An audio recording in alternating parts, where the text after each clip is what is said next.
Memang sudah banyak orang yang datang kepada saya untuk bertanya sosok Haji Alim Ali, atau tepatnya kemas Haji Alim Ali.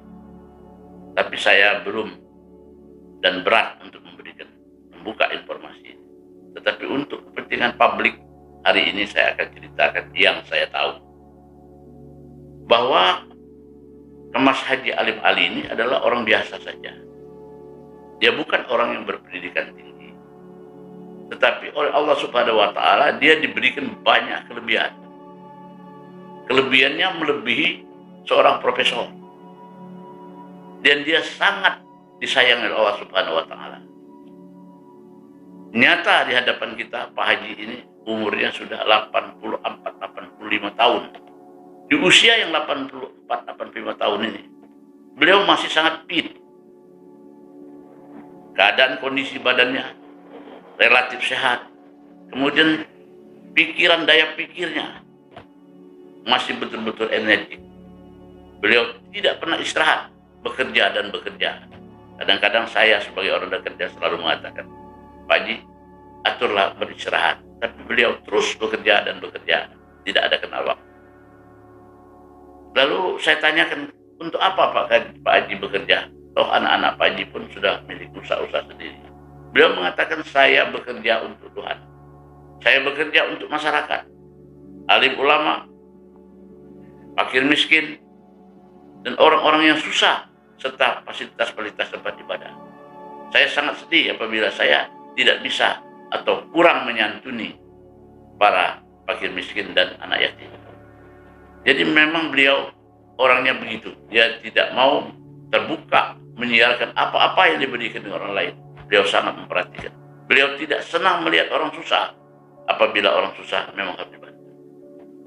Dalam pengalaman saya dengan beliau, banyak sekali beliau ini yang mengetahui sebelum diberitahu. Jadi beliau ini bisa membaca dan menulis. Membaca artinya dia sudah tahu apa maunya orang, bagaimana situasi yang akan datang. Beliau tahu dengan terawangan beliau. Beliau membaca, menulis, beliau menyampaikan sesuatu yang akan disampaikannya yang berguna dengan orang. Karena itu banyak orang mengatakan Pak Haji suka marah. Saya katakan Pak Haji itu bukan marah, dia selalu menasihati orang dekat dia dan pegawai-pegawai dia. Dianggapnya sebagai keluarga, diberi nasihat. Tetapi kalau dia diam saja, berarti dia sudah tidak serak dengan orang itu. Jadi berbahagialah orang yang dekat dengan dia. Dan setahu saya karyawannya yang jumlahnya hampir 10.000, itu semuanya kebanyakan sudah bertahan 10 tahun paling kecil. Tidak ada yang setahun 2 tahun. Dan saya tidak pernah melihat beliau memberhentikan kawan.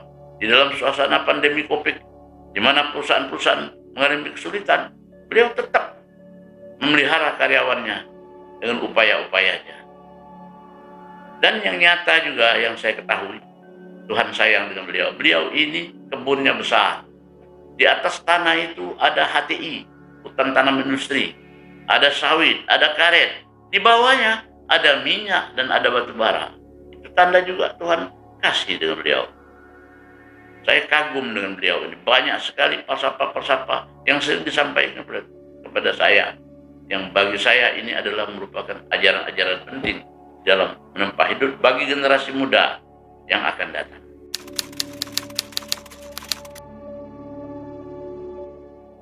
Ya, saya tidak ada bisnis dengan beliau. Saya hanya datang.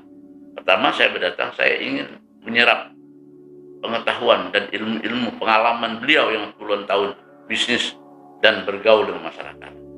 Kadang-kadang beliau pun meminta pendapat saya dalam hal-hal yang beliau lupa atau beliau belum tahu. Tapi lebih banyak saya yang menyedap pendapat dari beliau. Dan pendapat beliau yang baik itu saya selalu bawakan kepada anak-anak, kepada keluarga, dan kepada anak-anak asuh saya. Beginilah orang yang sukses. Yang kedua, dalam masalah ibadah, beliau ingin beribadah, terutama sholat itu, dalam keadaan yang benar-benar khusyuk dan bersih. Pernah saya di Jakarta, satu kamar tidur dengan beliau. Kebiasaan saya, kalau sholat subuh, saya selalu bangun tidur, langsung ambil wudhu, langsung sholat. Beliau menegur saya, kamu itu mau menghadap Tuhan, Menghadap camat saja kamu harus bersih. Kalau mau sholat subuh, mandilah, berpakaianlah yang bagus, yang bersih, baru kamu khusyuk sembahyang. Mudah-mudahan doa kamu akan dikabul ke Tuhan. Dari situ, mulai saat itulah 30 tahun yang lalu dia memberikan nasihat, dan saya sampai sekarang saya melaksanakan sholat harus bersih dan khusyuk, biarpun agak terlambat.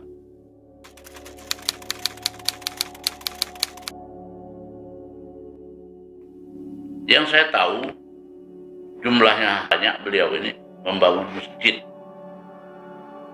untuk kepentingan umum, dibangunnya yang sangat mewah, seperti contoh yang terakhir masjid di Jalan Raja Wali yang sekarang sudah luar biasa. Beliau sendiri sudah banyak punya masjid pribadi, ada masjid di belakang rumahnya, Masjid Al-Adli. Kemudian di rumahnya itu beliau membangun hall, membangun gedung yang besar untuk pertemuan-pertemuan, untuk juga kepentingan masyarakat, kepentingan ibadah.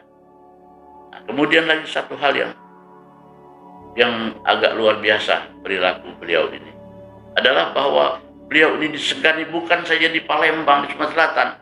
Bayangkan, Jokowi datang ke rumah beliau, Prabowo datang ke rumah beliau, calon wakil presiden itu, saudara Sandiaga Uno pun datang ke beliau.